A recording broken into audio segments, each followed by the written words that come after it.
Number 3.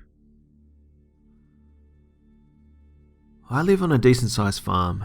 We have cows and grow corn and grapes. 2 nights ago, my dad asked me to go investigate the cornfield because he saw the plants moving. It's pitch black, so I decided to go on my gator. It's a smallish tractor.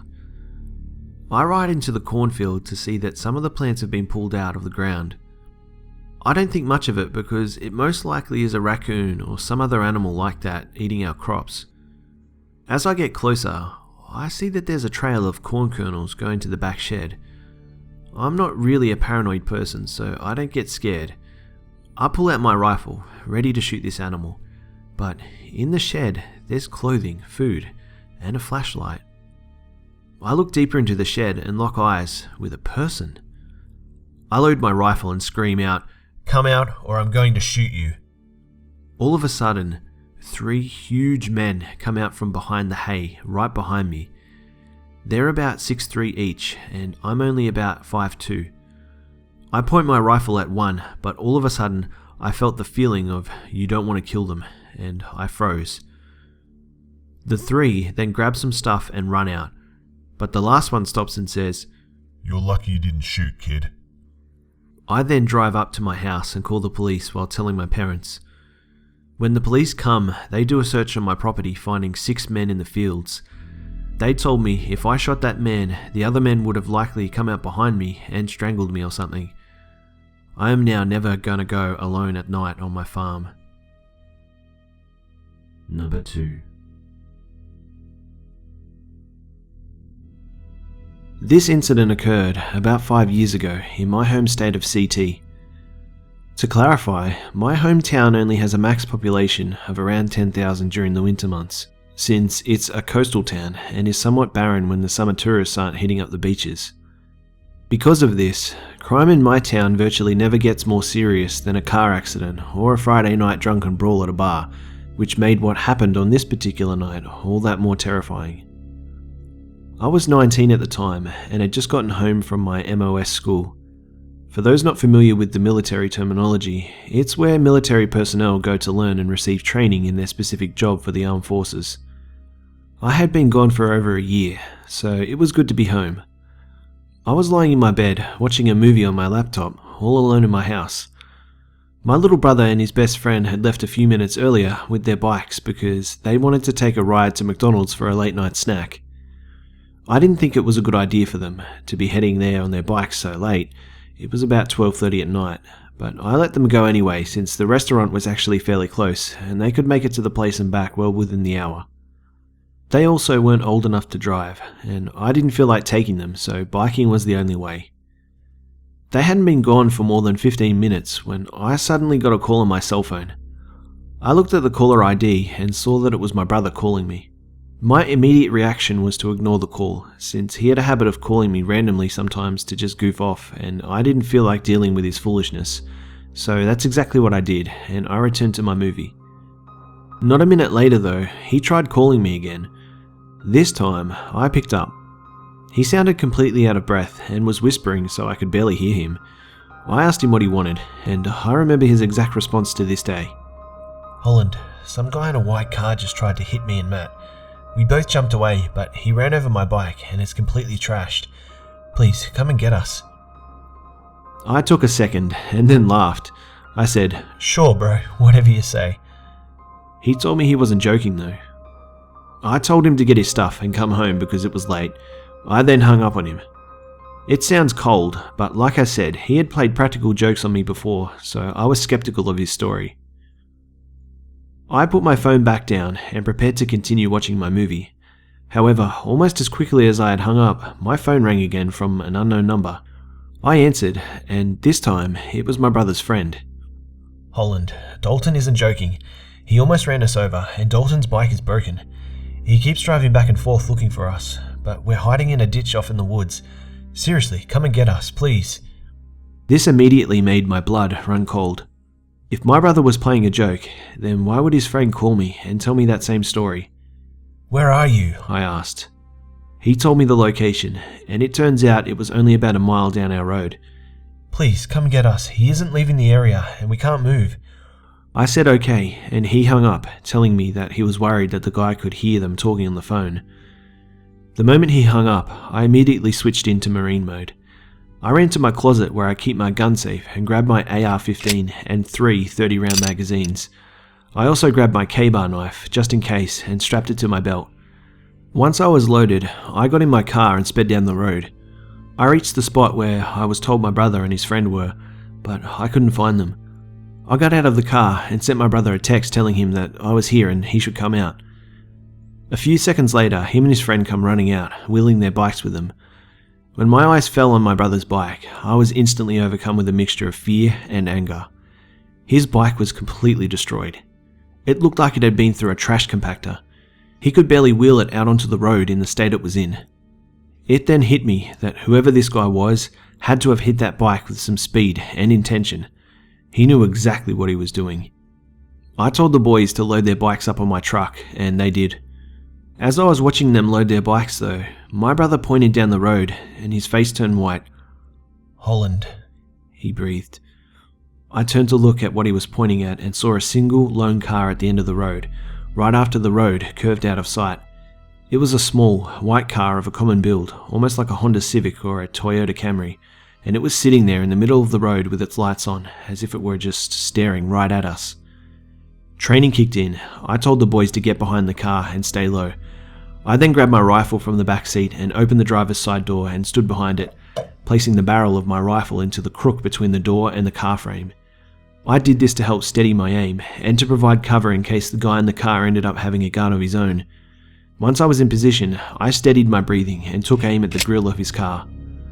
I was following standard operation procedure taught to us before we deployed to Afghanistan. If a vehicle is charging a checkpoint and you suspect it is a car loaded with explosives, you first fire into the grille in order to destroy the engine block or the radiator. If this doesn't stop the vehicle, then you have permission to open fire into the windshield. This was my exact plan.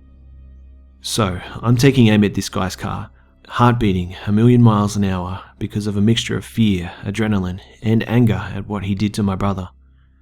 We sat there for what must have been a good 2 minutes, but it feels like hours when you're in a confrontation like that. I don't know if the guy saw my weapon and decided it wasn't worth it, or if he just got bored, but after some time he flashed his high beams at me, honked his horn, and then spun around and drove off, tires screeching and everything. I held my aim a little bit longer, just in case he changed his mind, but he never came back. We ended up calling the police, who took a statement and everything, but nothing ever came of it. The police who responded actually ended up cuffing me since I had weapons on me. I didn't get arrested though, since my story was backed up by my brother and his friend, and Dalton's bike was there for evidence. The whole thing really freaked my brother out, and to this day he refuses to ride a bike, especially since the guy was never caught.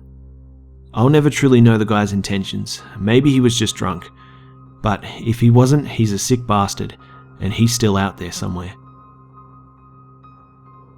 Number 1. My son Preston will be 4 years old next month. He saved my life in every way a person can be saved. I went from a depressed, bulimic college dropout mess to a young mother holding her life's purpose in her hands. But this birth also brought some strange events. The dreams started first. I'm sure every first-time mother has had those sleepless nights and weird dreams from lack of sleep, but my dreams seemed to run on a theme. Every time I closed my eyes and drifted off into the fog of sleep, I would see the same thing. I would feel paralyzed and couldn't move, but not really afraid. As I laid motionless in my dreams, black ash would rain down from the ceiling in soft puffs. I was hypnotized and unable to look away. It would feel like days, like time completely halted. The first few weeks of my son's life, I had that reoccurring dream nearly every night. It was pretty simple. Just that black ash falling out from seemingly thin air above me. It wasn't very unpleasant, so I didn't say anything to my fiancée and didn't think much of it. When Preston turned 2 months old, we moved in with a friend to have some extra money. He had a nice place, and Preston had his own room still, so I didn't mind moving. The first night in the new place, the dreams changed. The scene shifted from our bedroom to the nursery. Now when I dreamt, I would suddenly be sitting on the floor next to my son's crib as ash fell and covered his room in a black mess. A few times, I just decided to sleep in my son's room on the floor because of my paranoia. Time passed and our son grew. I had that dream at least once a week. Preston was about 6 months old when things changed. Our roommate Terry and I were binge watching one of Gordon Ramsay's television shows. Preston had been sick the past couple of days, so he was sleeping a good amount, and I took that time to relax and do nothing really. It was a much needed little mummy break. I hated that Preston was sick, but I did like being able to sit down and be lazy for the first time since his birth. We took a break so that Terry could get ready for work. He hurried up the stairs as he shouted about being late and laughed. I turned the PlayStation 3 and television off and then took Preston upstairs and put him in his crib. As I heard Terry getting into the shower, I decided to go back downstairs and grab my Diet Coke I had left on the side table. As I reached the midway step down the stairs, I stopped and stared ahead of me with wide eyes. The television was on, and some sort of hardcore porn was playing on the television. I made a loud, disgusted noise and dashed up the stairs, banging on Terry's bathroom door. What the hell, man? Watch porn on your own TV and not in the living room. He opened the door with his robe around him and looked genuinely confused. What are you talking about? I explained to him what I saw on TV, and he shook his head, thinking I was joking. He laughed and we both went back downstairs, only to see a blank screen and everything turned off. Then I stopped and thought about it. Terry had gone upstairs before Preston and I. The whole exchange of the three of us going up the stairs was only a few minutes. I started feeling unnerved. Maybe it was one of my fiance's friends. They could have come in and played a prank, but that didn't make sense either. Why come into the apartment in the middle of the day just to watch hardcore porn for a few seconds, then hide or dash out the door when I came down the stairs? Terry and I tried to figure out what had happened. We turned the PS3 back on and checked to see if the internet had any recent searches. Nothing. And nothing new had been watched on Netflix either. There was nothing in the disk drive. We were stumped. Eventually, we just gave up. About a week later, I was home with Preston before work one morning when Terry came down the stairs looking as white as a ghost. He told me about a dream. The words that he said sent a chill through me that I hadn't felt until that very moment. I was laying in a bed and there was this black soot shit falling from the ceiling, he began. Already, my eyes filled with tears of sudden fear as he continued. I couldn't move. It was just layering over my body, over the whole damn room. It was bizarre. Finally, after what seemed like hours, I could move my eyes. There was this thing standing halfway in my closet. I couldn't even make out a shape because it was so blurry. He'd been standing up, rubbing his arms in frustration, and spoke again, finally able to look me in the eye. It tried talking to me, but all I heard was loud radio static. That was the first time I felt afraid to go to sleep. But to my surprise, the dream stopped. I tried to forget it too, to put it out of my mind. A few more strange things happened before we moved out of that apartment. Noises, things moving around in the bathroom at night, but nothing really terrifying. We moved to a different apartment a few months after that incident. We had enough money saved, and Terry decided to go back to Michigan to live with his family. Things were normal for a long time. My fiance and I got married too. We had another baby, another boy when Preston was about 2 years old. Like clockwork though, that damn dream came back. The night we brought little Kevin home from the hospital, the dream returned. Only much, much worse. It started the same, the black ash, feeling paralyzed, how time slowed. But as it went on, I felt this ugly feeling inside of me. I felt angry and horror at the same time. I knew I was asleep and was trying to force myself to wake up.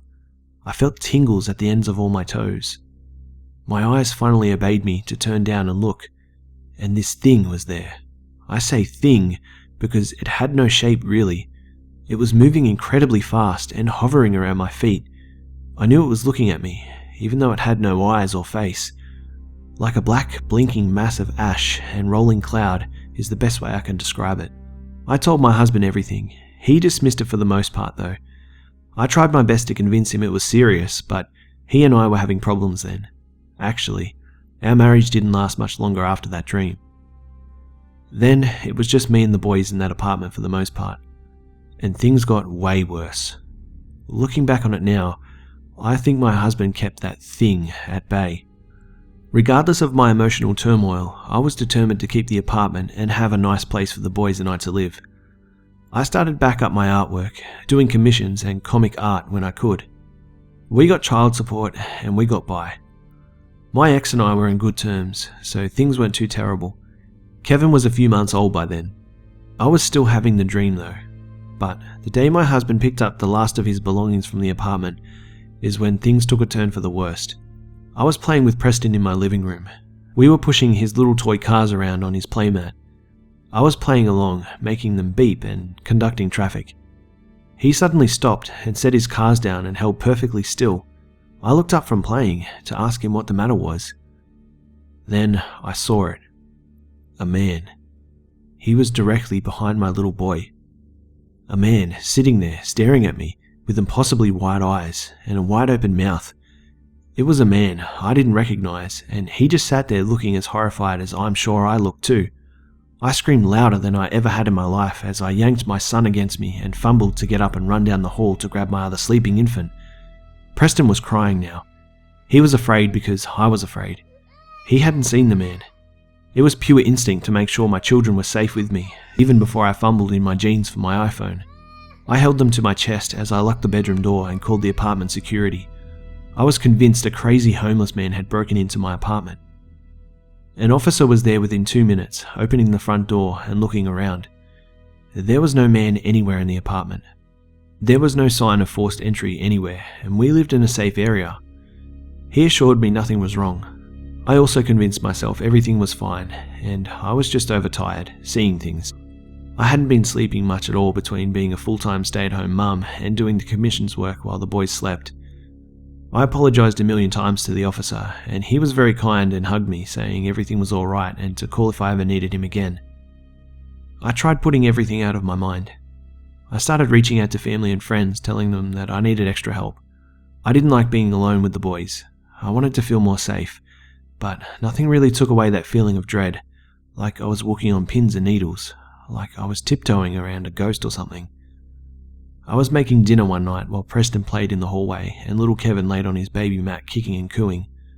Preston suddenly ran down the hallway and leaned over the baby gate and exclaimed, "Hi, Daddy." down the stairs at the front door.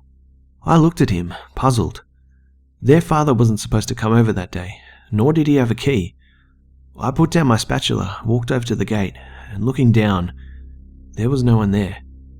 I patted Preston's head and laughed, saying something like, "Daddy's not here, silly boy." Preston got frustrated and insisted his dad was there. As I finished cooking, he stayed at the gate talking to the door as if his dad was down there. I finally got him to sit at the table as we ate. It wasn't until after dinner that I realized the chill in the apartment. I turned the heat up a bit, but it wasn't doing much to help. A few hours later, I heard a voice from the bottom of the stairs. My neighbor's voice.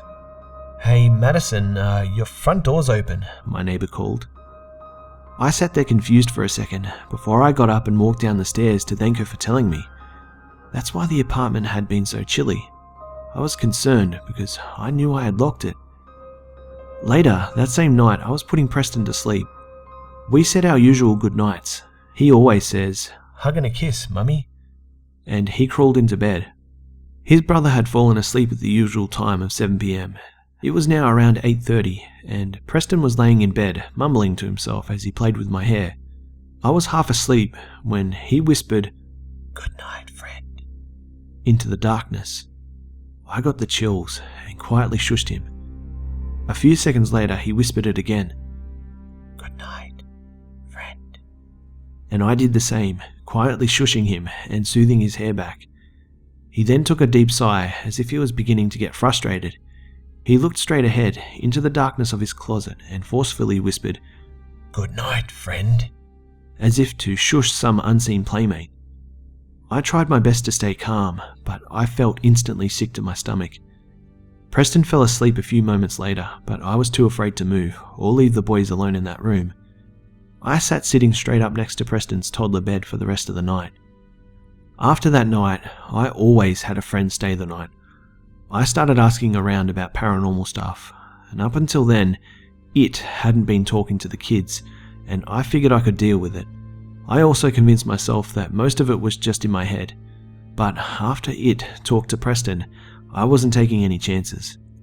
The last incident in this apartment will haunt me for the rest of my life. I had a friend spend the night like usual. She slept on the sofa in the living room. I felt better with her there, so I was actually getting a decent night's sleep. I was asleep a solid 5 hours before I had a sickening, terrible nightmare. I heard my children crying, and I jumped up to run into their room. I couldn't get the door open for minutes. Their cries turned into blood-curdling screams. I sobbed and banged and shoved and kicked the door. Finally, I broke in, only to see my sons being thrown violently around the room by some invisible force. I was helpless to stop it. I tried to grab them, but whatever it was would yank them away and throw them against a wall. I woke up sobbing. I sat up in my bed, shaking violently. I tried to calm myself down. I finally slid out of bed and pressed my ear to their door. I heard Preston snoring happily in his sleep. I wiped my face again and went into the kitchen to get something to drink. As I took a few drinks, my friend woke up from sleep and sat up on the sofa. She asked me what was wrong. I told her I had a nightmare and finished the glass of water. She smartly changed the subject and started talking about a popular anime we both enjoyed. After a few minutes, my panic faded and we were both laughing quietly. She was in mid-sentence when she glanced behind me with an eyebrow raised. Preston? She murmured softly. I turned around expecting to see my son, but I didn't. What I saw was the boy's bedroom door open only a few inches. Preston? I asked as well, assuming my little boy was behind the cracked open door. My friend and I just stood there for a moment. I felt chills fly up my spine. Suddenly, terrified it was that thing and it was going to hurt my children. The dream could have been a warning. The door started opening further, creaking quietly. My friend sat back, looking scared. There was no one standing there when the door was open a little more than halfway. Preston, I said firmly and louder. Then, I was striding down the hallway. I pushed the door open all the way. The light in the hallway bathed my sleeping son in the light. My eyes darted around the room. Kevin was sound asleep in his crib. I turned to look back down the hallway at my friend. She was watching in horror. The hair on the back of my neck stood on end as I felt hot breath on the back of my ear. A deep, disembodied voice of a man murmured in a sick mockery. A hug and a kiss, mummy. I spun around, not to look, but to grab both of my children. I ran out of that apartment without another thought, grabbing only their diaper bag and my car keys. My friend followed close behind. We spent the next few nights at my friend's place. That night, we found the number of a local psychic who came out the next morning to meet the boys and I and walk the apartment. He left a few little blessed bags in all the vents of the apartment. He said that the ventilation system would pass the protection from the bags all throughout the building. He didn't charge me a dime. All he could really tell me was that this thing would fade with time. And to my surprise, he was right. Nothing else happened after this visit. I'm not sure why those things happened. All I know is that things started up right after I had both my children and ended as they got older. I have never had a paranormal experience before or after the births of my children. No voices, no visions, no imaginary friends, and no dreams of falling ash. I've come to terms that I'll probably never really understand why it all happened or what exactly it was. I don't plan on having any more kids. Those two perfect boys are all I need. I don't want any of us to go through that again. Recently, the boys and I moved into a farmhouse.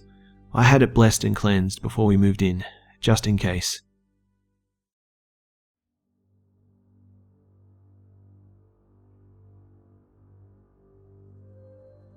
G'day mates, it's B-Buster here. Well, I hope you enjoyed the video guys. And how about that last one? Jeez. I don't know if you guys noticed, but the last two stories also were narrated on my new mic. Some of the stories that will be coming out have been recorded on my old mic, but the new mic is here now, so majority of the stories should have the quality of those last two stories, so I hope you enjoyed it. Thanks again to the Hive members that bravely shared their stories for us all here. And for the chance to have your story feature in a video, you can send your story to my email, which is in the description below. And as always, keep them coming guys, as this channel relies upon your stories to continue. Also, please do me a favour and just state in your email what your story is about in the description, and also provide me with just a short written statement of consent just so that I can be above board with everything. and change names if you don't want any particular names to be shared. So I'm currently working on my Halloween special, and it's proving to be a bit of work, so I should have it done on time, but if you don't see a video for a day or so, just know that I'm working on that task at the moment. So yeah, not to worry. It would be awesome if you could like, share, comment, and subscribe if you're new. Don't forget to follow me on Facebook, Twitter, and Instagram for updates throughout the week, and for hints on the up-and-coming Halloween special video. Thanks again for tuning in, I love you guys, and as always, I'll see you mates in the next one.